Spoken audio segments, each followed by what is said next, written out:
بسم الله الرحمن الرحيم الحمد لله رب العالمين والعاقبة للمتقين والصلاة والسلام على سيدنا محمد وآله وصحبه أجمعين. فقد قال الله تعالى في القرآن العظيم: وقرآن فرقناه لتقرأه على الناس على مكث ونزلناه تنزيلا. فقد قال رسول الله صلى الله عليه وسلم: يسروا ولا تعسروا وبشروا ولا تنفروا. அளவற்ற அருளாளனும் நிகரற்ற அன்புடையனுமாகிய அல்லாஹு தஆலாவின் திருநாமம் கொண்டு ஆரம்பம் செய்கின்றேன். வான் வையம் புகழ் அனைத்தும் ஏக வல்லோனாகிய வல்லோன் அல்லாஹு தஆலா ஒருவன் மீது மட்டுமே என்றென்றும் உரைத்தாகட்டுமாக.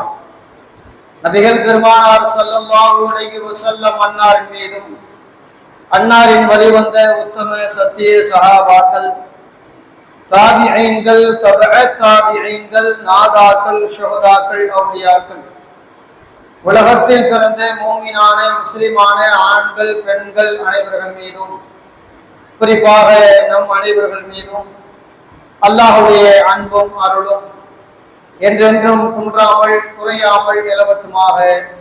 ஆமீன். அஸ்ஸலாமு அலைக்கும் வரஹ்மத்துல்லாஹி வபரகாத்துஹு.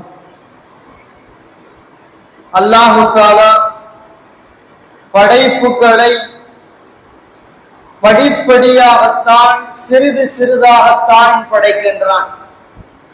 ஒரு குழந்தையை அல்லாஹ் உருவாக்க முடிவெடுத்து விட்டால் அது முதலில் விந்து என்ற ஒரு படைப்பு, அதன் பிறகு சதை கட்டி என்ற ஒரு படைப்பு, பிறகு இரத்தம் என்ற ஒரு படைப்பு, அதன் பிறகு ஒவ்வொரு உறுப்புகளாக அல்லாஹ் தஆலா படைத்து பிறகு ஒரு 9 அல்லது 10 மாதத்திற்கு பிறகுதான் ஒரு குழந்தையை முழு உருவமாக ஆக்கி தருகிறான்.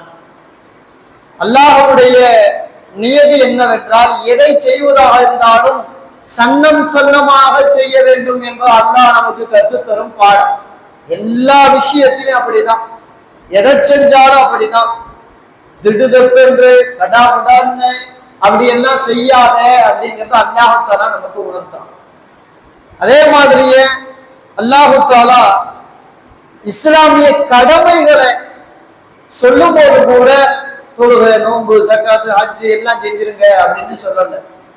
முதல்ல தொழுகையை தந்தான், பிறகு நோன்பை தந்தான், பிறகு ஜக்காத்தை தந்தான், பிறகு ஹஜ்ஜை தந்தான். இப்படியாக ஒவ்வொரு இபாதத்தும் கொஞ்சம் கொஞ்சமாக தான், படிப்படியாக தான் அல்லாஹ் நம்ம மேல கடமையாகலாம்.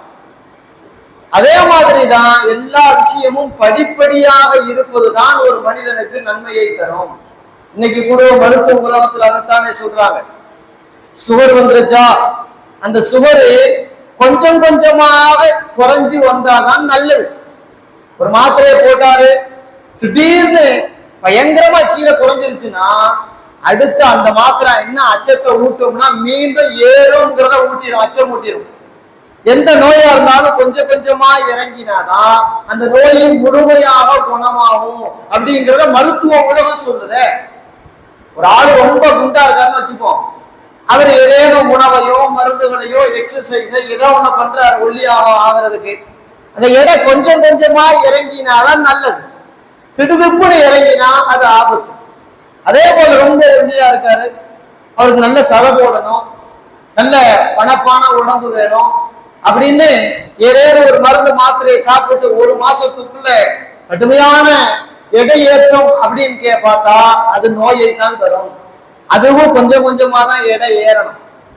எதுவா இருந்தால், ஒரு நோய் குறையிறதா இருந்தாலும், உடம்புல இருக்கிற சதை குறையிறதா இருந்தாலும், அல்லது சதை கூடுறதா இருந்தாலும், இப்படி எதுவா இருந்தாலும் மனிதனுடைய படைப்பு முதல் குழந்தை, சிறுபிள்ளை, வாலிப பிள்ளை, அதன் பிறகு ஒரு பக்குவமான வயசு, அதன் பிறகு முதுமை, இப்படிதான் இருக்கா இல்லையா? படிப்படியா இருக்கா இல்லையா? இதே மாதிரிதான் அல்லாஹ் தஆலா எல்லா விஷயத்திலும் படிப்படியாக இருப்பதை விரும்புகிறான். இந்த குர்ஆனை கூட அல்லாஹ் தஆலா கிட்டத்தட்ட 30 ஜுஸ் இருக்குது, 6666 திருவசனங்கள் இருக்குது, 14 அத்தியாயங்கள் இருக்கு. இதையெல்லாம் அல்லாஹ் மொத்தமா தந்துட்டானா? அதுவும் கிடையாது. அல்லாஹ் குர்ஆனில் இப்படி பதிவு செய்திருக்கிறான், வகுர்ஆனு ஃபரக்னாஹு லிதக்ரஹு அலன் நாஸி அலா முக்தின் வனஸல்னாஹு தன்ஸீலா. அதாவது இந்த குர்ஆனை சிறிது சிறிதாக ஓடக்கூடிய அளவுக்கு பகுதி பகுதியாக பிரித்து பிரித்து நாம் இறக்கினோம் அப்படின்னு அல்லாஹ் குர்ஆனை நாம எப்படி இறக்கணும்ங்கிறத அழகா சொல்லிட்டோம். கொஞ்சம் கொஞ்சமா ஓதுறதுக்கு தோதுவாக ஒரு ஒரு குட்டி குட்டி சூறாக்களாக, சில சில வசனங்களாக, தேவைக்கு ஏற்ப சூழ்நிலைக்கு ஏற்ப இப்படிதான் இந்த குர்ஆனை நாம உங்களுக்கு இறக்கி தந்தோம் அப்படின்னு அல்லாஹ் தஆலா இந்த வசனத்துல குர்ஆனை கொடுக்கிறதுக்கு கூட இந்த முறையை கையாண்டு இருக்கிறான் அப்படிங்கிறத இந்த குர்ஆன் வசனம் நமக்கு சொல்லி தருகிறது. எதையுமே ஒட்டு மொத்தத்துக்கா தந்துட்டா, ஒட்டு மொத்தத்துக்கா நடந்துட்டா, ஒட்டு மொத்தத்துக்கா இல்லாம போயிட்டா அது மனுஷனை வெறுப்படைய செஞ்சிடும். பெருமானார் ஸல்லல்லாஹு அலைஹி சொல்லுவாங்க, யஸ்ஸிரு வலா துஅஸ்ஸிரு, மக்களுக்கு மார்க்க விஷயத்துல லேசானதை சொல்லுங்க, அதுல நீங்க அவங்களுக்கு ரொம்ப கஷ்டத்தை கொடுத்துறாதீங்க. வபஷிரு வலா துனஃபிரு, மார்க்க விஷயத்துல சுப செய்தியை சொல்லுங்க, கொஞ்சம் கொஞ்சமா சொல்லுங்க சுப செய்தியை. ரொம்ப நரகத்தை பத்தி பேசி பேசி பேசி, அல்லாஹ்வுடைய அதாபுகளை பத்தி பேசி பேசி மக்களை வெறுப்புக்கு ஆளாக்கி விடாதீர்கள். எப்படி? பெருமானார் ஸல்லல்லாஹு அலைஹி வஸல்லம் எதை செய்யறதா இருந்தாலும் எதை சொல்றதா இருந்தாலும் சன்னம் சன்னமாக சொல்றோமா இல்லையா, படிப்படியாக சொல்றோமா இல்லையா, அந்த மாதிரி தான் சொல்லணும். நம்ம பெத்த பிள்ளைகிட்ட, கட்டின மனைவிகிட்ட, நமக்கு கீழே பணிபுரியவர்கள்ட்ட, அல்லது நம்ம இடத்தில் வேலையாளா இருக்கிறவர்கிட்ட தொழுப்பான்னு சொல்லி கொஞ்சம் கொஞ்சமா தான் சொல்லணும். கொஞ்சம் கொஞ்சமா தான் எடுத்து சொல்ல வேண்டும். நோம்பு போய் தொழு, குர்ஆன் ஓது, திக்ரு செய்யி, தஸ்பீஹாத் செய்யி, தான தர்மம் கொடு, நல்ல அமல்களை செய்யி, பள்ளியின் பக்கம் ஆர்வத்தோடு இரு, மார்க்க அறிஞர்களோட பழகு, குர்ஆன் ஹதீஸ படி, இப்படிங்கிறதெல்லாம் கொஞ்சம் கொஞ்சமா தான் சொல்லணும். முடிஞ்சா ஒரு 2-3 வக்தாவது தொழுதுருப்பா முதல்ல, அப்படிதான் ஆரம்பத்துல. அது 2 வக்து தொழுதுட்டான் அப்படின்னா இந்த 5 வக்த சரியா தொழுதுட்டா இப்படிதான் அவனை சொல்லி பழக்கணும். இப்படி இல்லாம வெறுப்படைகிற மாதிரி தொழுகலையா, அல்லாட்ட நீ பாவி, காஃபிராமோதா போயிருவ, சொர்க்கம் கிடைக்காம போயிடும், நீ எல்லாம் மனுஷனா, காஃபிருக்கு உனக்கு என்ன வித்தியாசம் அப்படின்ட்டு வெறுப்படைகிற மாதிரி மொத்தமா பேசணும்னா அவன் நம்ம விட்டு ரொம்ப தூரம் போயிடுவான். அல்லது நம்ம பார்த்தாலே பிளேடு வருது, அறுவையால போட்டு கொல்லும் அப்படிங்கிற நிலைக்கு வந்துடுவான். அப்ப மக்களிடத்துல கொஞ்சம் கொஞ்சமாக சன்னம் சன்னமாகத்தான் நல்லதை சொல்றதா இருந்தாலும், இஸ்லாத்தை பத்தி எடுத்து வைக்கிறதா இருந்தாலும், குர்ஆன் ஹதீஸுடைய கருத்துக்களை சொல்றதா இருந்தாலும் கூட ரொம்ப இதமா கொஞ்சம் கொஞ்சமா வெறுப்படைய செய்யாம லேசான விஷயங்களை சொல்லி அவங்கள பக்குவப்படுத்துறதெல்லாம் மார்க்கத்தினுடைய முறையில இருக்குதுங்கிறத இஸ்லாம் நமக்கு கற்றுத்தருது. புகாரில இப்படி ஒரு நபி மொழி பதிவு செய்யப்படுறது. அதாவது முஆத் இப்னு ஜபல் ரலியல்லாஹு தஆலா அவங்கள யமன் தேசத்திற்கு ஒரு குறிப்பிட்ட பகுதிக்கு ஆட்சியாளராக அனுப்பிச்சாங்க. ஆட்சியாளராக அனுப்பிச்ச உடனே சொன்னாங்க, முஆத் நீங்க அந்த ஊருக்கு போய் இறங்கின உடனே அந்த ஊர் மக்கள் பெரும்பாலும் எப்படி இருப்பாங்க தெரியுமா? அவங்க எல்லாம் வேதமுடையவர்கள், வேதக்காரர்கள். நமக்கு முன்னாடி வேதம் வந்துச்சா இல்லையா, அந்த வேதத்தினுடைய அந்த இறை தூதர்களை பின்பற்றக்கூடிய மக்கள் கொஞ்சம் முன்ன பின்னப்படி இருக்கிறாங்க. இருந்தாலும் கூட அந்த வேதக்காரர்கிட்ட நீ போன உடனே அந்த மக்கள்கிட்ட நீ எப்படி தெரியுமா நடந்துக்கணும்?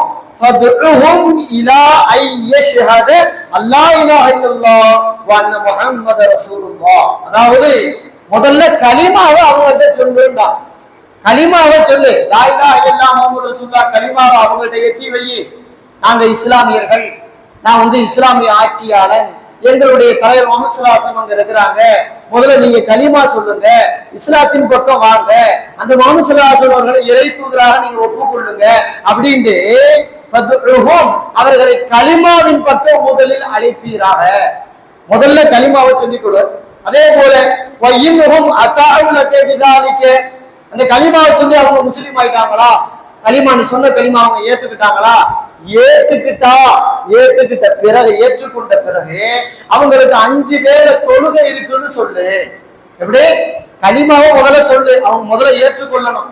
ஏற்றுக்கொண்ட பிறகு அது சரிதான் ஒப்புக்கொண்ட பிறகு அதன் பிறகு அந்த தொழுகையை பத்தி நீ அறிமுகப்படுத்து. தொழுகையை அறிமுகப்படுத்தி தொழுகிறதுல ஆர்வம் காட்டி தொழுகை உன்னோட வந்துட்டா பையனும் அத்தாவுலக விதாலிக்க அதுக்கு உனக்கு கட்டுப்பட்டுட்டாங்கன்னா அடுத்து நோம்பை பத்தி சொல்லு.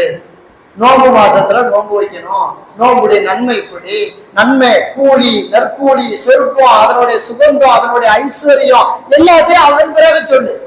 நோம்பு வைக்கிறதை ஏற்றுக்கொண்டு நோம்பு வைத்தால் அதன் பிறகு அவர்களுக்கு ஜக்காத்தை பற்றி எடுத்து சொல்லு. அதாவது இருக்கப்பட்டவங்கள்ட்ட எல்லாம் குறிப்பிட்ட தொகையை தாங்க, ஏழைகளுக்கு இல்லாதப்பட்டவனுக்கு அதை எடுத்து கொடுக்கணும், இருப்பவரிடத்தில் வாங்கி இல்லாதப்பட்டவர்களுக்கு கொடுக்கணும். அந்த ஜக்காத்துக்கு அவங்க உடன்பட்டா ஜக்காத்துல கூட நடுநிலையாக கடைபிடி. ரொம்ப காஸ்ட்லியான ரொம்ப உயர்வான அவங்கள்ட்ட இருந்து வசூல் பண்ணிடாத, அந்த பொருளை கூட நடுத்தரமானதை வசூல் பண்ணி தேவையுள்ள ஏழைகளுக்கு சரியா பங்கு வச்சு கொடுத்துரு அப்படின்ட்டு பெருமானார் ஸல்லல்லாஹு அலைஹி வஸல்லம் அவர்கள், அதாவது ஒரு ஆட்சியாளராக பொறுப்பு ஏற்றுக்கொண்டு முஆத் இப்னு ஜபல் ரலியல்லாஹு அவர்களுக்கு எப்படி போதிக்கிறார்கள், இந்த விதத்துல தான் மார்க்கத்தை போதிக்கணும். இது மார்க்கத்தை மட்டுமல்ல, ஒரு ஆட்சிக்கு ஒருத்தர் புதுசா வர்றாருன்னா இடையில ஒரு ஆட்சி மாற்றத்தை உண்டாக்க முடிவு பண்றாரு, நல்ல விஷயத்தை புது திட்டங்களை அது இது கொண்டாட முடிவு பண்றாருன்னா கொஞ்சம் கொஞ்சமா தான் சொல்லணும். எடுத்த உடனே இது நல்லது இது கெட்டது அது இதுன்னு சொல்லி மக்களை குழப்பி இவரும் குழம்பி அது ஒரு வகையான ஒரு ஃபித்னா ஃபசாதுக்கு குழப்பத்துக்கு ஆளாயிருமா இல்லையா? அப்ப எதை செஞ்சாலும் சன்னம் சன்னமாக படிப்படியாக தான் சொல்லணும். நஜித் தேசத்திலிருந்து ஒருத்தர் வந்தார், ரொம்ப கஷ்டப்பட்டு நஜித் தேசம் ரசூலுல்லாஹி பூமிக்கு கிட்டத்தட்ட ஒரு 1500 கிலோமீட்டர். இன்னைக்கு நஜிதுங்கிற ரியாது பகுதி தான் அன்னைக்கு நஜிது பகுதின்னு சொன்னாங்க. அப்போ ஒரு 1500 கிலோமீட்டர் சொச்சமா இல்லையா? அன்னைக்கு அவங்கள்ட்ட பெருசா 2 வீலர் மாதிரி காரு மாதிரி பஸ் மாதிரி எல்லாம் பயணங்கள் கிடையாது. ஒன்னும் நடந்து வரணும் அல்லது ஆடு மாடு ஒட்டகத்தை கழுதையில ஏறி அதுல இருந்து வரணும், இவ்வளவுதான். அப்படிப்பட்ட அந்த நஜிது தேசத்துல இருந்து ரொம்ப தூரத்துல இருந்து ரொம்ப பயண களைப்போட பெருமானார் ஸல்லல்லாஹு அலைஹி வஸல்லம் ஒருத்தர் வந்தார். வந்து கேட்டாரு, அதாவது இஸ்லாத்தினுடைய கடமைகள்னா என்ன, நீங்க முஹம்மது ஸல்லல்லாஹு அலைஹி வஸல்லம் உங்கள்ட்ட நான் ஈமான் கொள்ள வந்திருக்கேன், இஸ்லாத்தினுடைய கடமைகள் எல்லாம் நீங்க சொல்லுங்களேன், நான் ஒண்ணு ஒண்ணா கேட்கிறேன் அப்படின்னா. அப்ப அவங்க பெருமானார் ஸல்லல்லாஹு அலைஹி வஸல்லம் சொன்னாங்க, எடுத்த உடனேயே ஹம்சு ஸலவாத்தின் ஃபில் யௌமி வல் லைலா, நீங்க கலிமா சொல்லி முஸ்லீம் ஆயிட்டதால இரவு பகலும் 5 வேளை தொழுகணும் அப்படின்னா. அப்ப அவர் கேட்டாரு, ஹல் அலைய வைருஹா, 5 வேளை தொழுகிறத தாண்டி வேற ஏதாவது தொழுகை இருக்கான்னு கேட்டார். வேற ஏதாவது நான் தொழுகணுமான்னு கேட்டார். கடமையான தொழுகையான்னு கேட்டார். அப்ப ரசூலுல்லாஹ் சொன்னாங்க, அல்லாஹ் 5 வேளை தான் தொழுகணும், 5 வேளை தான் கடமை, இல்லா அன் தகப்ப மேற்படியாக உபரியாக நீ தொழுதா பரவாயில்ல. எப்படி 5 வேளை பருவு அதை மீறி நினைச்ச நேரம் அது இது இஷ்ராக்கு அப்பா அப்படின்னு துஹா தஹஜ்ஜத் இருக்கா இல்லையா, அந்த மாதிரி ஏதேனும் உபரியா நீ விரும்பினா தொழுகலாம் இல்லாட்டி விட்டுடலாம் அப்படின்னா சொல்லும் போது கூட மென்மையா சொன்னான். உடனே அவர் அப்படியா அப்படின்னு கேட்டுக்கிட்டார். அதன் பிறகு வேற ஏதாவது கடமைன்றார். அப்பதான் ரசூலுல்லாஹ் சொன்னாங்க, ரமதான் மாசத்துல 30 நாளும் நோன்பு வைக்கணும்டா. மீண்டும் அதே மாதிரி கேட்டார், இந்த நோன்பை தவிர வேற ஏதாவது நோன்பு இருக்கா? ஹல் அலைய வைருஹா, என் மேல வேற ஏதாவது கடமையா? இல்லப்பா வேற எதுவும் கடமை இல்ல, நீ விரும்பினா உபரியான நோன்பு வச்சுக்கலாம். முஹர்ரம் மாசத்துல, துல்ஹஜ் மாசத்துல, ஷாபான் மாசத்துல 3 நாள் இப்படி இருக்கா இல்லையா உபரியானது, நீ விரும்பினா வச்சுக்கலாம் அப்படின்டா. சரி அது விட்டுருங்க, அடுத்து வேறாவது இருக்கான்னு கேட்டார்.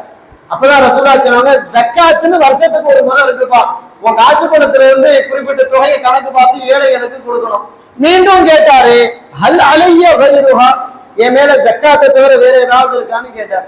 அப்ப ரசூலுல்லாஹ் சொன்னாங்க, ஜக்காத்து தான் கடமை, ஆனா ஏழை எளிய மக்களுக்கு, சொந்த பந்தத்துக்கு, அக்கம் பக்கத்து வீட்டுக்காரங்களுக்கு இப்படி ஏதேனும் உபரியான தானம் தர்மத்தை அப்பப்ப சின்ன சின்ன தொகையா ஏதாவது கொடுத்தா கொடுக்கலாம், தப்பு இல்ல அப்படின்றார் பெருமானார் ஸல்லல்லாஹு அலைஹி வஸல்லம் சொன்னாங்க. இதை 3ஐயும் கேட்டுக்கிட்டார். கேட்ட உடனே அவர் லாஸ்டா சொன்னார், அப்ப ஜக்காத்துக்கு பிறகு அப்ப ஹஜ்ஜி கடமை ஆகல, கடமை ஆகிறதுக்கு முன்னாடி இது நடக்குது. அப்போ அவர் வார்த்தை சொன்னாரு, வல்லாஹி அல்லாஹ்வின் மீது சத்தியமாக, லா அஸீது அலா ஹாதா வலா அன்குசு, இதை விட நான் கூட்டவும் மாட்டேன் குறைக்கவும் மாட்டேன், இதை கரெக்டா செஞ்சிருவேன் அப்படின்றார். பெருமானாசராசம் அப்ப சொன்னாங்க, அஃப்லஹின் ஸதக, இவர் சொன்னதை மட்டும் உண்மைப்படுத்திட்டார்னா இவர் வெற்றி அடைந்து விட்டார். சொன்னதை மட்டும் உண்மைப்படுத்தி விட்டால் வெற்றி அடைந்து விட்டார். அதாவது தொழுகை, நோன்பு, ஜக்காத்து, ஹஜ்ஜு, இந்த பரலான விஷயத்தை நேமமாக முறையாக அல்லாஹ்வுடைய இறையச்சத்தோடு ஒழுக்கங்களை பேணி கரெக்டா செஞ்சுட்டா போதும். அவர் வேற பெருசா செய்யாட்டாலும் பரவாயில்ல, அவர் சொர்க்கம் போயிடலாம், மறுமையில வெற்றி அடைஞ்சலாம் அப்படிங்கிறத பெருமானார் ஸல்லல்லாஹு வந்தவருக்கு கொஞ்சம் கொஞ்சமா தான் சொல்றான். எடுத்த உடனே கடகடன்னு சொல்லலாமா இல்லையா? கொடுக்கணும், நோன்பு வைக்கணும், ஜகாத்து கொடுக்கணும், அப்படி இப்படின்னு சொன்னா அவருக்கு வெறுப்படே ஒரு வகையான ஒரு வெறுப்பு வந்துடலாம். என்னப்பா இஸ்லாத்துக்கு வந்தாச்சு, கலிமா சொல்லியாச்சு, இவ்வளவும் செய்யணுமா? ஐயா இது சரிப்பட்டு வராது, நம்மளுக்கு இது கஷ்டமாச்சே, அட இஸ்லாத்துக்கு இருக்கிறதுக்கு நான் வெளியே போயிடலாம் அப்படின்னு வெறுப்பு வந்துடக்கூடாதா இல்லையா? வெறுப்பு வரக்கூடாதுன்னா இன்னைக்கு புதுசா இஸ்லாத்துக்கு வர்றவங்கள்ட்ட இப்படிதான் நாம சொல்லிக் கொடுக்கணும். முதல்ல நீங்க பேர் வச்சிருங்க, நான் வச்சாச்சு, உங்களுக்கு முடிஞ்சா கத்தனா பண்ணிருங்க, நான் அதுவும் பண்ணிடுறேன். அதன் பிறகு 5 வேளை பார்த்து தொழுதுகிட்டு வாங்க பாய் போதும். முதல்ல அப்படிதான் சொல்லணும். அவரை வந்த உடனே களிமா சொல்லி கொடுத்து இஸ்லாத்தினுடைய மொத்த கடமைகளை, மொத்த பரல அத்தை இதை எல்லாம் போட்டு ஒப்புச்சோம்னா, பாடம் நடத்தணும்னா அவருக்கு வெறுப்பு வந்துடும். வெறுப்பு வந்துச்சுன்னா இஸ்லாத்துல இருந்து அவருக்கு சொல்ல முடியாது, வெளியவே போயிடலாம். வெறுப்புணர்வு வந்தா என்ன நடக்கும்? எதையுமே தொடர முடியாதா இல்லையா? வெறுப்போடு பாடங்களை மாணவர்கள் படித்தால் வெற்றி அடைய மாட்டார்கள். வெறுப்போடு ஒருவர் ஒரு தொழிலை செய்தால் அந்த தொழிலை அவர் வெற்றி அடைய மாட்டார். வெறுப்போடு ஒரு மனைவியோடு வாழ்ந்தால் அந்த வாழ்க்கை இனிக்காது. இப்படி வெறுப்போடு எதை செஞ்சாலும் வாழ்க்கை சங்கடத்துல போயிடும், தோல்வியில போயிடும். அப்ப வெறுப்பு வராத அளவுக்கு ஒருத்தரை ஒரு குறிப்பிட்ட மென்மையாக சொல்லணும்னா அதை படிப்படியாக தான் சொல்லணும். சன்னமாக கொஞ்சம் கொஞ்சமாக தான் சொல்லணும். ஒருத்தர் பாவமே பண்ணிக்கிட்டு இருக்காருங்க, பாவமே செஞ்சுக்கிட்டு இருக்காரு. ஒருத்தர் குடிகாரா இருக்காருன்னு வச்சுக்கோமே, குடிக்கிறத முழுசா விட்டு தொழுகவனத்துக்கு வந்து காப்பீரா போயிருவேன், அப்படியாயிருவா, இப்படி யாரும் கடப்பட அந்த குடியார்கிட்ட உட்காந்து பேசினா அவன் கோபத்தை அதிகப்படுத்தி சொல்லியிருப்பானே தவிர வெறுப்பு நல்ல விஷயம் அவனுக்கு வராது. முதல்ல அவன் சொல்லணும், எப்பா எப்ப பார்த்தாலும் குடிச்சுக்கிட்டு இருக்க, ஒரு நாளைக்கு கொஞ்சத்தை ஊத்திக்கப்பா, மற்ற நேரம் ஃப்ரீயா இருப்பா, எப்பா எப்ப பார்த்தாலும் ஊத்துற அப்படின்னு தான் முதல்ல அவருக்கு சொல்லணும். அப்புறம் தான் அதுல இருந்து பக்குவம் ஆயிட்டாதான் இப்ப அந்த கொஞ்சம் குடிக்கிறியா அதையும் விட்டு தொலையலாமே, அது நல்லது இல்லையே, உடம்பு கெடுத்துருமே, ஹராமுங்கதே மார்க்கம் அப்படின்னு அப்புறம் சொல்லணும். அதையும் விட்டுட்டாருனாதான் அப்புறம் தொழுகை வணக்கத்தான் நீ எடுத்துக்கலாமே இப்படின்னு ஒருத்தர் திருத்துறதுக்கு கூட சன்னமாக தான் மார்க்கத்தை போதிக்கணும், நல்ல ஒழுக்கங்களை போதிக்கணும். ஆனா அல்லாஹ்வே மது விஷயத்துல அப்படிதான் கடைபிடித்ததாக குர்ஆனில் அல்லாஹ் தஆலா வசனங்களாக பதிவு செய்திருக்கிறானே. மதுங்கிறது மோசமான பாவம், கொஞ்ச நெஞ்ச பாவம் இல்ல, மோசமான பாவம். அந்த மதுவோட மௌத்தா போனா அவர் நிச்சயமா பெரும்பாலும் காபிராக தான் மௌத்தா போவாரு. பெருமானாசராசன் சொல்லுகிறார்கள், நசாயில நபிமொழி பதிவு செய்யப்பட்டிருக்கு. இப்படிப்பட்ட மோசமான பாவத்தை கூட அல்லாஹ் தடை செய்வதற்கு கொஞ்சம் கொஞ்சமா தான் தடை செஞ்சு அல்லாஹ் தஆலா மேற்கொள் கொண்டான். அதுக்கு ஸ்டெப் எடுத்து வச்சான் அல்லாஹ் தஆலா. ஒரு காலத்துல இன்னைக்கு குடியாரம் சொல்றோமா இல்லையா, காலையில எந்திரிச்சோடனே ஊத்திடுவான், படுக்கிற வரைக்கும் சாராயத்திலே இருப்பான் அப்படின்னு சொல்றோமா இல்லையா. இன்னும் சில பேரு பார்ட்டின்னு சொன்னாலே சாராயம் பரிமாறுறதுதான் இல்லையா. சின்ன வேலை கிடைச்சாலும் பார்ட்டி கேட்கிறான், பிள்ளை பிறந்தாலும் பார்ட்டி கேட்கிறான், கல்யாணம் முடிச்சாலும் பார்ட்டி கேட்கிறான், என்ன கொஞ்சம் சந்தோஷமா இருந்துட்டாலும் பார்ட்டி கேட்கிறான், சம்பள உயர்வு பார்ட்டி கேட்கிறான். எல்லாத்துக்கும் நண்பர்கள் வட்டாரத்துல, சொந்த பந்தத்தின் வட்டாரத்துல வச்சா ஏதேனும் பார்ட்டி இல்லையான்னு கேட்கிறான். பார்ட்டிக்கு என்ன அர்த்தம்னு கேட்டா கொஞ்சம் ஊத்துறதுதான் இல்லையா. இன்னைக்கு அப்படி சாதாரணமா ஆயிடுச்சு, ரொம்ப சாதாரணமா ஆயிடுச்சு. ஒரு காலத்துல குடியார பைய போறான்னாங்க, இன்னைக்கு அப்படி இல்லை, வீட்டுக்கு வீட்டு 4 குடியாரா இருக்கான். அதுல முஸ்லீமும் தவறல. அப்படிப்பட்ட குடியார விஷயத்துல, அந்த மது விஷயத்துல பழகி போய்விட்டோம். இதை விட மோசமான குடிகார சமுதாயமா தான் ரசூலுல்லாஹ் வர்றதுக்கு முன்னாடி அரபு மக்கள் அப்படிதான் இருந்தாங்க. எல்லா நேரத்திலையும் குடிப்பான். அவங்க எந்திரிச்சு வாய் கொப்பளிக்கிறாங்களோ இல்லையோ சாராயத்தை குடிச்சுக்கிட்டு தான் வாயை கொப்பளிப்பாங்க. எல்லா நேரமும் சாராயத்துலதான் இருந்தாங்க. இன்னைக்கு பாய்ச்சி கேட்டு மது பரிமாறமா இல்லையா, அது மாதிரிதான் அன்னைக்கும் இருந்துச்சு. எந்த விருந்தா இருந்தாலும் பரிமாறாத விருந்தே கிடையாது, மது இல்லாம விருந்து கிடையாதுங்கிற மாதிரி மொடக்குடிக்காரர்களாகத்தான் முஸ்லிம்களாக நபித்தோழர்கள் ஆரம்ப காலத்துல இருந்தாங்க. களிமா சொல்லி இருந்தாங்க, ஆனா மொடக்குடிகாரா இருப்பார். ரசூலுல்லாஹ்வோட பின்னாடி தொழுவாரு, மொடக்குடிகாரா இருப்பார். இப்படி எல்லாம் இருந்துச்சு. ஆனா எப்படி அல்லாஹ் தடை செஞ்சான்? மோசமான பாவமா இல்லையா? முதல்ல வசனத்தை இறக்கணும் அல்லாஹ்.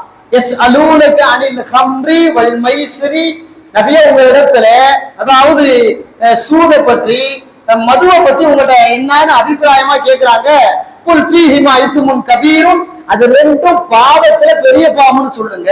வமனாஃபிஉ லின்னாஸ், இருந்தாலும் மக்களுக்கு கொஞ்சம் அதுல ஏதேனும் பிரயோஜனம் இருக்கு, சின்ன பிரயோஜனம் அப்படின்னு அல்லாஹ். அப்ப சஹாபாக்கள் என்ன நினைச்சுக்கிட்டாங்க, அல்லாஹ் மது குடிக்கிறத தப்புன்னு சொல்லல, பாவம் தான் சொல்றான், ஆனா சின்ன பிரயோஜனம் இருக்குன்னு சொல்லிட்டான்ல, விடு பரவாயில்ல மதுவை பாட்டு ஊத்திக்குவோம் அப்படின்னு சொல்லிட்டு சாராயத்தை கட்டப்படாம குடிக்கிறத நிப்பாட்டல அந்த மக்கள். சஹாபாக்கள் குடிக்கிறத நிப்பாட்டல, தொடர்ந்து சாராயம் குடிச்சுக்கிட்டே தான் வந்தாங்க, சாராயம் குடிச்சுக்கிட்டே வந்தாங்க. அடுத்து ரெண்டாவது ஸ்டெப் அல்லாஹ் சொன்னா, யா அய்யுஹல்லதீன ஆமனூ, இறை நம்பிக்கையாளர்களே, லா தக்ரபுஸ் ஸலாத்த வ அன்தும் சுகாரா, நீங்கள் போதையாக இருக்கிற நேரத்துல தொழுகைக்கு வராதீங்க. அது எப்படிப்பட்ட போதை, அதாவது ஹத்தா தஅலமு மா லா தகூலூன், நீங்க என்ன சொல்றீங்களே உங்களுக்கு விளங்காத அளவுக்கு கடுமையான போதையில இருக்கீங்கல்ல, அந்த போதை நேரத்துல தொழுகைக்கு வராதீங்க பாண்டான் அல்லாஹ். அதாவது தொழுகைக்கு வராதேன்னு சொன்னானே தவிர மதுவை குடிக்கவே கூடாதுன்னு அப்பையும் அல்லாஹ் சொல்லல, அப்பையும் அல்லாஹ் சொல்லல. அப்போ அடுத்த ஸ்டெப் சாராயத்தை வேண்டாம் விட்டுருங்கிற மாதிரி. மூணாவது ஸ்டெப் அல்லாஹ் அப்பையும் மக்கள் விட்ட மாதிரி இல்ல, ஓ தொழுக நேரத்துல தானே குடிக்க கூடாது அப்படின்னு என்ன பண்ணாங்க, தொழுக நேரத்துல மட்டும் குடிக்கிறது இல்ல, மற்ற நேரத்துல எல்லாம் ஊத்திக்குவாங்க, மற்ற நேரத்துல எல்லாம் ஊத்திக்குவாங்க. எல்லாம் பெரும்பாலான சஹாபாக்கள் அத மதுவே வாயில படலேன்னு சொன்னா முஹம்மது ஸல்லல்லாஹு அலைஹி வஸல்லம், அபூபக்கர் ரலியல்லாஹு அன்ஹு, உஸ்மான் ரலியல்லாஹு அன்ஹு, ஓரிரு பேர் தான் மதுவே பெற மாட்டாங்க. மற்றபடி அலி ரலியல்லாஹு அன்ஹு, உமர் ரலியல்லாஹு அன்ஹு மாதிரி பெரிய பெரிய ஆளுகள்லாம் சாதாரணமா குடிப்பாங்க, சாதாரணமா ஆரம்ப காலத்துல குடிச்சாங்க. அப்ப குடிக்கிற நேரத்துல மட்டும், தொழுகைக்கு வர நேரத்துல மட்டும் குடிக்காம இருந்தாங்க. இது ரெண்டாவது ஸ்டெப். அடுத்து பார்த்தா அல்லாஹ் அடுத்த இறுதியான வசனத்தை சொல்லி முடிச்சிட்டான், யா அய்யுஹல்லதீன ஆமனூ, இறை நம்பிக்கையாளர்களே, இன்னமல் ஹம்ரு வல் மைஸிரு வல் அன்ஸாபு வல் அஸ்லாமு ரிஜ்சும் மின் அமலி ஷைத்தான், அதாவது சாராயம் குடிக்கிறது, சிலை வணக்கம் செய்கிறது, அம்பு எறிகிறது, சூதாட்டம் விளையாடுறது, இது எல்லாம் ஷைத்தானுடைய செயல்பாடுகள். இதை எல்லாத்தையும் விட்டு ஒதுங்கிக்கங்க, அப்பதான் நீங்கள் வெற்றியாளராக முடியும். சாராயமே குடிக்க கூடாதுன்னு இறுதியா அல்லாஹ் சொல்ல வந்தான். அதாவது சாராயத்தை எந்த லிஸ்ட்ல அல்லாஹ் கொண்டு வரான்னு கேட்டா, சிலை வணக்க லிஸ்ட்ல கொண்டு வந்துட்டான். ஆரம்பத்துல சிலை வணக்கத்தை விட்டு வெளியே வந்து கலிமா சொன்னாதான் நீ முஸ்லீம் இல்லையா, சிலை வணக்கம் மிகப்பெரிய பாவ செயல், ஷிர்க் செய்யாதுன்னு அல்லாஹ் சொன்ன அந்த லிஸ்ட்ல மதுவை கொண்டு வந்துட்டான் அல்லாஹ். அப்போ ஷிர்க்குக்கு அடுத்த பாவமாக மதுவை இஸ்லாம் சொல்லுகிறது, குர்ஆன் சொல்லுகிறது. அதன் பிறகு யாருமே குடிக்க கூடாதுன்னு அல்லாஹ் சொன்னான். அதன் பிறகு சஹாபாக்கள் முழுமையாக அதிலிருந்து தவிர்த்து கொண்டார்கள். அப்படி என்று அல்லாமா இப்னு கஸீர் ரஹிமஹுல்லாஹ் தன்னுடைய தஃசீர்ல ஒரு பாவத்தை கூட அல்லாஹ் வேண்டாம் என்று சொல்லுவதற்கு படிப்படியாக சன்னம் சன்னமாகத்தான் அதை அல்லாஹ் தஆலா தேர்வு செய்யறான். எடுத்த உடனே அதை செய்யாத இதை செய்யாத அப்படி இப்படி எல்லாம் கிடையாது, எதுவுமே அப்படிதான். இன்னைக்கு பல பேர் இளைஞர்கள் அப்படிதான் நினைக்கிறானா இல்லையா, இவர் படிச்சு முடிச்சு பெரிய கம்பெனி வச்சு பெரிய போலீஸ்ல இருக்காரு, அப்புறம் மாதிரி நான் எப்படி வர்றது அப்படின்னு அவர் பல வருடங்கள் அதற்கு பாடுபட்டு இருப்பார், பல வருடங்களாக உழைப்பை கொட்டி இருப்பார், பல வருடங்களாக இரவு பகலும் கண்விழித்து படித்திருப்பார், சிரமப்பட்டு இருப்பார்.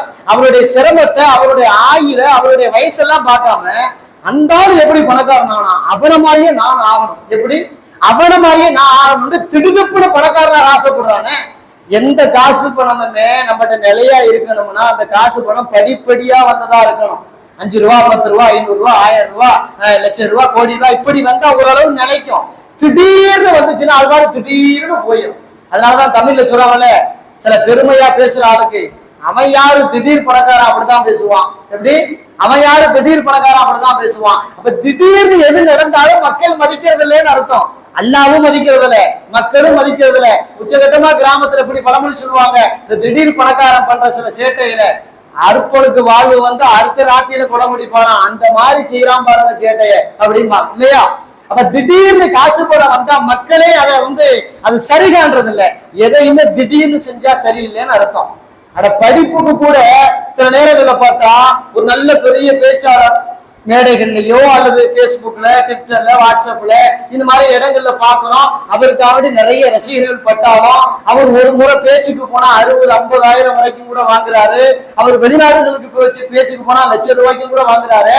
அப்படின்னு முடிவு பண்ணி இந்த ஆளை மாதிரி நானும் பேசிடணும் அப்படின்னா திடுதிப்புன்னு அவ்வளவு பெரிய ஆற்றல் அல்லாஹ் தர்றதில்ல.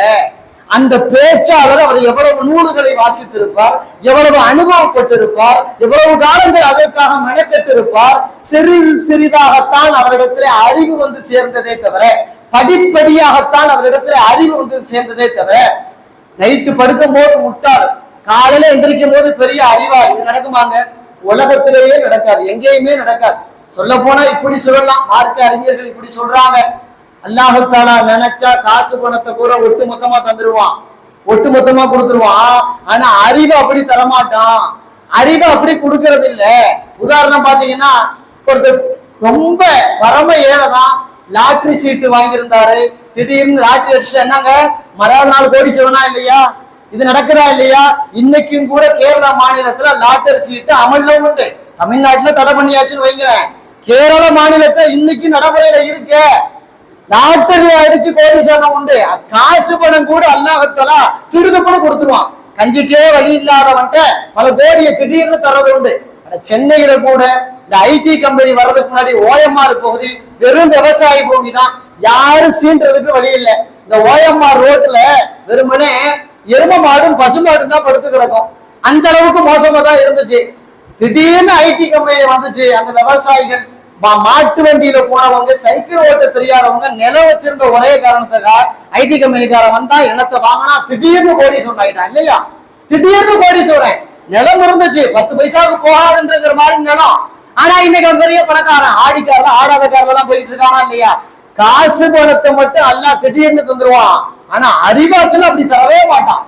அறிவாற்றலை தர வேண்டும், ஆனால் அவருக்கு சங்கம் சங்கமாக அவர் பாடுபட வேண்டும், கொஞ்சம் கொஞ்சமாக உழைக்க வேண்டும். அதனாலதான் காசு பணம் உள்ள பணக்காரனுக்கு இல்லாத மரியாதை மக்களுக்கு மத்தியிலே அறிஞர்களுக்கு உண்டு. அறிஞர்களுக்கு மக்களுக்கு மத்தியிலே அதாவது அசைக்க முடியாத மரியாதை இருக்கிறது. பணக்காரனுக்கு பெருசா இருக்கிறது இல்லைங்க. வரலாற்றுல இப்படி எல்லாம் உண்டு.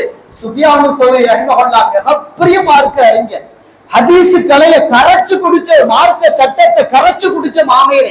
அப்படிப்பட்ட பெரிய மேதை மக்காவுக்கு ஒரு முறை கஅபாவுக்கு ஹஜ்ஜுக்கு போனாங்க. சுஃபியானு சௌரி ரஹ்மத்துல்லாஹி வர்றாங்கன்னு தெரிஞ்ச உடனே மக்கள் எல்லாம் ஓடி போய் முசாபஹா செய்யறது என்ன, முஆனகா செய்யறது என்ன, கையை பிடிச்சு முத்தம் கொடுக்கறது என்ன, அவங்க பாடம் நடத்தின அந்த பாடையில கஅபாவுடைய ஒரு ஓரத்துல உட்கார்ந்து பாடத்தை கேட்கறது, முட்டி மோதுறது என்ன. மக்கள் கூட்டம் கடுமையான கூட்டம். தவாஃபுக்குள்ள இறங்கிட்டாங்க, மத்தாஃபுக்குள்ள இறங்கிட்டாங்க தவாஃப் செய்யறதுக்கு. மக்கள் ஓடி போய் சுஃபியானு சௌரி ரஹ்மத்துல்லாஹி முசாபா செய்யறாங்க, முத்தம் கொடுக்குறாங்க கடுமையாக. அந்த நேரத்துல ஆட்சியாளர் கலீஃபா அவரும் அந்த வலீதோட மகனார் அவரும் வந்தார். அவரும் வந்திருக்கிறாரு. மக்கள்கிட்ட சொல்லப்படுது, மக்கள் யாரையுமே கண்டுக்கலையே. ஆட்சியாளருங்க, அந்த பகுதியினுடைய ஆட்சி பொறுப்பு அவர் கையில தான் இருக்கு. நினைச்சா எதை வேண்டாலும் செய்யலாம், மக்கள் கண்டுக்கவே இல்லையே. அவர் வந்து கலீஃபா தானே, அவர் பாட்டுக்கு வருவாரு, பாய்ச்சிவாரு போவார், அப்படிதான் நினைச்சாங்க. உடனே அந்த கலீஃபா பார்த்து கேட்டாரு தன்னுடைய சகாக்கிட்ட, ஏப்பா நான் கவர்மெண்டே நடத்துறவன், நான் கலீஃபா வந்திருக்க, மக்கள் என்ன பெருசா கண்டுக்கலையே, யாருப்பா அவரு, அவரை சுத்தி மக்கள் ஏதோ வந்து ஸ்வீட்டை வைக்கிற மாதிரி வச்சுக்கிட்டே இருக்காங்களே அப்படின்னு கேட்டோன்னே, அவர் யாருன்னு நினைச்சீங்க? ஒரு மிகப்பெரிய மார்க்க அறிஞர், ஹதீஸ் துறை நிபுணர், சட்ட மேதை சுஃபியானு சௌரி ரஹ்மத்துல்லாஹி சொன்னா அவருக்கே ஆச்சரியமாய் அவர் போய் முஸா பண்ணார். அதன் பிறகுதான் இல்லையா மார்க்க அறிஞர்களுக்கு மக்களிடத்துல மரியாதை உண்டு, மதிப்பு உண்டு. காரணம் என்னன்னு கேட்டா அவருக்கு அறிவு இருக்கு. அந்த அறிவை மேஜிக் பண்ணில அவர் சம்பாதிக்கல. கொஞ்சம் கொஞ்சமாக சின்ன வயசுல இருந்து, அவருக்கு பேச தெரிஞ்ச வயசுல இருந்து மார்க்கத்தை கொஞ்சம் கொஞ்சமா கத்து மக்களுக்கு மத்தியில மார்க்கங்களை போதித்து அதன் பிறகு பிரபலம் அடைந்து ஒரு உச்சத்தை தொட்டிருக்கிறாரா இல்லையா? அப்போ அல்லாஹ் தஆலா காசு பணத்தை கூட திடீர்னு தந்துருவான், ஆனா அது மரியாதை இல்லாம போயிடும். ஆனா படிப்பறிவை, ஆற்றலை அல்லாஹ் தஆலா அப்படி தருவது கிடையாது, அதை கொஞ்சம் கொஞ்சமாக தருகிறான். அந்த படிப்புக்காக, அந்த ஆற்றலுக்காக அவர் முயற்சி பண்ணினால் மட்டும்தான் அதுவும் கிடைக்கும். இரவும் பகலும் படிச்சும் படிக்காமல், தூங்காமல், சாப்பிட்டாமலும் அப்படி இப்படி கஷ்டப்பட்டு படிச்சாதான் உண்டு. அப்ப படிப்பு கூட கொஞ்சம் கொஞ்சமாக தான் வரும். மார்க்க அறிவோ, உலகத்தின் பிற அறிவோ, மற்ற ஆற்றலோ எதுவா இருந்தாலும் அல்லாஹ் கொஞ்சம் கொஞ்சமா தான் தருவான். அது கொஞ்சம் கொஞ்சமா வந்து ஒரு உச்சத்தை பெற்ற பிறகுதான் அவர்கள் உயர்ந்த ஸ்தானத்திற்கு, மக்களால் புகழப்படும் அளவிற்கு மாறி போகிறார்கள் என்பதாக பார்க்கிறோம். இப்படி எதையா இருந்தாலும் சன்னமாக கிடைப்பது நிலையாக இருக்கிறது. திடீரென்று வருவது எதுவும் நிலையானது அல்ல. உமர் இப்னு அப்துல் அஜீஸ் ரஹிமஹுல்லாஹ் அவங்க ஆட்சி பொறுப்புக்கு வந்தாங்க. அதுக்கு முன்னாடி ஆட்சி வேற மாதிரி கடாபடான்லாம் நடந்துச்சு. நிறைய ஊழல், நிறைய அதாவது வாரிசு ஆட்சி அப்படி இப்படி நடந்துச்சு. உமர் இப்னு அப்துல் அஜீஸ் உள்ள ஆட்சி பொறுப்புக்கு வந்தாங்க. ஓரிரு மாதங்கள் கடந்தது. அவருடைய மகனார் அப்துல் மலிக் அவர் மிக இரையச்சம் உள்ளவர், நல்லொழுக்கம் உள்ளவர், கண்ணியமான மனிதர், வாலிப முறுக்கோடு இருக்கிறாரு. அவர் நேரம் வந்தார் அத்தாட்ட. என்ன நீங்க ஆட்சி பொறுப்பு அல்லாஹ் உங்க கையில கொடுத்திருக்கிறான், மார்க்கத்தினுடைய சட்டங்களை அப்படியே பக்காவா மக்களுக்கு மத்தியில எடுத்து சொல்லி அது கூடாது இது கூடு இதை செய் இதை செய்யாத ஒரு புதிய மாற்றத்தை உண்டாக்க வேண்டாமா, நீங்க பாட்டு கம்முன்னு இருக்கிறீங்களே கொஞ்சம் கொஞ்சமாண்டுகிட்டு அப்படின்ற மாதிரி சொன்ன உடனே உமர் இப்னு அப்துல் அஜீஸ் ரஹிமஹுல்லாஹ் சொன்னாங்களாம், ஏப்பா அல்லாவே மதுவை நிப்பாட்டுறதுக்கு 3 முறையை கையாண்டிருக்கிறான். கொஞ்சம் கொஞ்சமா தான் சொல்லி மது அப்புறம் ஹராம்னு இருக்கான். நீ என்னடா எடுத்த உடனேயே அதையெல்லாம் செய்யாத, மக்கள் செய்து வந்ததை திடீர்னு தடுப்பதும் தவறு, மக்கள் செய்யாமல் இருப்பதை திடீர்னு செய்யணும்னு வற்புறுத்துவதும் தவறு. கொஞ்சம் கொஞ்சமா சொல்லுவோம்ப்பா, அதுதான் நிலைக்கும், அதுதான் மாற்றத்தை உருவாக்கும். ஒரு மாற்றத்தை உருவாக்கணும், ஒரு புதிய சட்டத்தை கொண்டு வரணும்னா அந்த சட்டத்தை பத்தி மக்களுக்கு மத்தியில முதல்ல பேச விடணும். இந்த சட்டம் வந்தா நல்லது, இந்த திட்டம் வந்தா நல்லது, மக்கள்கிட்ட முதல்ல பேச விடணும். வெளியே பேச விட்டு மக்கள் ஆமா இது மாறலாமே இது வரலாமே அப்படின்னு அவங்களா ஒரு முடிவுக்கு வந்த பிறகுதான் நாம கொண்டு வரணும். அப்படி கொண்டு வந்தாதான் அது நிலையா இருக்கும், மக்களுக்கு ஒரு மாற்றத்தை ஒரு சந்தோஷத்தை தரும். அப்படிங்கிறத தன் மகனாருக்கு உமர் இப்னு அப்துல் அஜீஸ் ரஹிமஹுல்லாஹ் பாடமாக நடத்தி இருக்கிறார். அல்லாஹ் தஆலா இந்த அடிமை ஒழிப்பை கூட இப்படிதானே சொல்றான், நடந்துகிட்டு இருக்கிறது. மனுஷன் அடிமையா வச்சிருந்தான் ஒரு காலத்துல. ஆடு மாட நம்ம சந்தையில போய் வாங்குற மாதிரி மனுஷன் ஆடு மாடு மாதிரி போய் வாங்கிட்டு வந்தான். ஆடு மாடு மாதிரி வாங்கிட்டு வருவான், சாப்பாடு சரியா போட மாட்டான், அடி உத பண்ணுவான், இரவும் போலவும் வேலை கொடுப்பான், ஒரு மனித பிறவியாவே நினைக்க மாட்டான். அவ்வளவு கடுமையா அதாவது கொடுமைப்படுத்துவான். அதுவான் அடிமை பெண்ணா இருந்துட்டா அந்த பெண்ணோட உறவு கொள்ளுவான், அவரை கண்ட மாதிரி துன்புறுத்துவான். இப்படி ஒரு காலம் இருந்துச்சு. இஸ்லாமிய வருகைக்கு முன்னாடி இருந்துச்சு, இஸ்லாம் வந்த பிறகு இப்படிதான் இருந்துச்சு. ஆனா அல்லாஹ் தஆலா இந்த அடிமை ஒழிப்பு தவறானதுங்கிறத திடீர்னு ஒரு சட்டம் போட்டுலாம் அல்லாஹ் ஒழிச்சிடல. அப்ப என்ன செஞ்ச அல்லாஹ் கொஞ்சம் கொஞ்சமாக குர்ஆன் வசனங்களின் மூலமாக பெருமானார் ஸல்லல்லாஹு அலைஹி வஸல்லம் தன்னுடைய நபிமொழிகள் மூலமாக இந்த அடிமை ஒழிப்பை மாற்றினார்கள். யாரேனும் ஒருத்தர் தப்பு பண்ணிட்டாருன்னு வைங்களேன், யாரேனும் ஒருத்தர் தப்பு பண்ணிட்டார், அதாவது ஒருத்தர் நோம்பு வச்சிருந்தார், வேணுக்கு முன்னே தண்ணியை குடிச்சிட்டாருன்னு வச்சுக்கோங்க, அல்லது வேணுக்கு முன்னே மனைவியோடு சேர்த்துட்டாருன்னு வச்சுக்கோங்க. அவருக்கு அல்லாஹ் என்ன சொல்றான்னு கேட்டா, அப்பா நீ தப்பு பண்ணிட்ட, அதுக்கு நீ கஃபாரா கொடுக்கணும், குற்றப்பரிகாரம் செய்யணும். குற்றப்பரிகாரம் செய்யணும்னு சொல்லும் பொழுது அல்லாஹ் சில லிஸ்ட் போடுறான். அதாவது உனக்கு வசதி இருந்தா தஹரீரு ரகபா, ஒரு அடிமையை உரிமை விடு. அப்படின்னு என்ன அர்த்தம், அடிமையை இல்லாமல் ஆக்குவதற்கு அல்லாஹ் அங்க இருந்து முடிவு எடுத்துட்டான். அடிமையை உரிமை விடு, அதுக்கு வசதி இல்லையா, நீ தொடர் நோம்பு 60 நோம்பு வை, அதுக்கு வசதி இல்லையா 60 பேருக்கு சாப்பாடு கொடு, அல்லது 60 பேருக்கு நீ ஆடை கொடு அப்படின்னு அல்லாஹ் தஆலா இது மாதிரி ஏதேனும் தப்பு பண்ணினா தப்புக்கு குற்றப்பரிகாரமாக அடிமையை உரிமை விடுதலை அல்லாஹ் முற்படுத்துறானே. பெருமானார் ஸல்லல்லாஹு அலைஹி வஸல்லம் அப்படிதான் சொல்லுவாங்க, எதுவா இருந்தாலும் தப்பு பண்ணிட்டேன், எந்த தப்பா இருந்தாலும் சரி, அந்த தப்புக்கு என்ன குற்றப்பரிகாரம் முதல்ல அல்லாஹ் சொல்றது தஹரீரு ரகபா, அடிமையை முதலை உரிமை விடும்பா. அப்ப அடிமையை உரிமை விடு சொல்லி சொல்லி சொல்லி அதன் பிறகு அடிமையை மக்களை அடிமையாக வைப்பதற்கு தவறுங்கிற மாதிரி உள்ளத்துல போட்டு அதன் பிறகுதான் அல்லாஹ் அடிமை என்று ஒழித்தான். இன்னைக்கு உலகத்துல எங்கேயுமே அடிமைகள் கிடையாது, எங்கேயுமே அடிமை சட்டத்தை இன்னைக்கு ஃபாலோ பண்ண முடியாது, ஃபாலோ பண்ணவும் கூடாது. இப்ப இந்த மாற்றங்கள் எல்லாம் அல்லாஹ் எப்படி உருவாக்கினான்னு கேட்டா, எதை இருந்தாலும் படிப்படியாக சன்னமாக தான் உருவாக்க முடியும். திடுதிப்புன்னு எதையும் முடியாது. அது எந்த மாற்றமாக எந்த நல்ல திட்டங்களை அதாவது எதையும் செய்யக்கூடாதா இருந்தாலும் கூட, பீடி சிகரெட்டை விடுறதா இருந்தா கூட ஆரோக்கியமான வழியை சொல்றாங்க. அதாவது அது சம்பந்தப்பட்ட ஆய்வாளர்கள் சொல்றாங்க, ஒருத்தர் நல்லா பீடி குடிக்கிறார், அதிகமா சிகரெட் குடிக்கிறார் அப்படின்னா அவர் திடுதிப்புன்னு நிப்பாட்டிடக்கூடாது. திடுதிப்புன்னு நிப்பாட்டி சிலர்கள் இறந்து போயிருக்கிறார்கள் என்பதாக தகவல் உண்டு. பீடி சிகரெட்டை கூட திடீர்னு நிப்பாட்டிடக்கூடாது. அப்ப எப்படி நிப்பாட்டணும், ஒரு நாளைக்கு 10 குடிச்சா ஒரு நாளைக்கு அதை 7ஆ மாத்துறது, அப்புறம் 5ஆ மாத்துறது, அப்புறம் 2ஆ மாத்துறது, அப்புறம் 1ஆ மாத்துறது, அப்புறம் வேணா சனியேன்னு தூக்கி போடுறது. இப்படி செஞ்சா அவர் மொத்தமா அந்த கெட்ட பழக்கத்துல இருந்து வெளியே வந்துருவாரு. அதே போலதான் மதுவுக்கும், மது விஷயம் அப்படிதான். பெரிய மொடக்குடியார அப்படியே அவனை நிப்பாட்டிட்டா கையில எல்லாம் விடவெடுத்து போய் செத்தே போயிருவான். அப்ப அவனுக்கு என்ன போகணும், கொஞ்சம் கொஞ்சமாக தான் மது பருவத்திலிருந்து வெளியே கொண்டு வரணும். இது மாதிரிதான் எல்லா பழக்கமும். கெட்ட பழக்கமா இருந்தா இப்படிதான், எந்த நல்ல பழக்கமா இருந்தாலும் இப்படிதான். சன்னம் சன்னமாக கொண்டு போகணும், சன்னம் சன்னமாக குறைக்கணும். இதுதான் போரிய பலனை தரும். இதுதான் குர்ஆன் சொல்லக்கூடிய வழிமுறை, இதுதான் நபிமொழிகள் சொல்லக்கூடிய வழிமுறை, இதுதான் இஸ்லாம் சொல்லக்கூடிய வழிமுறை. இதை பின்பற்றுவதுதான் புத்திசாலித்தனமாக இருக்கும் என்று இஸ்லாம் போதிக்கிறது. அல்லாஹ் தஆலா இதையெல்லாம் புத்திசாலித்தனமான செயல்பாடு என்று சொல்கிறானோ அதை பின்பற்றி வாழ்வதற்கு அல்லாஹ் நமக்கு அருள்பாலிப்பானாக. வ ஆகிரு தஅவானா அல்ஹம்துலில்லாஹி ரப்பில் ஆலமீன். அஸ்ஸலாமு அலைக்கும் வரஹ்மத்துல்லாஹி வபரகாத்துஹு.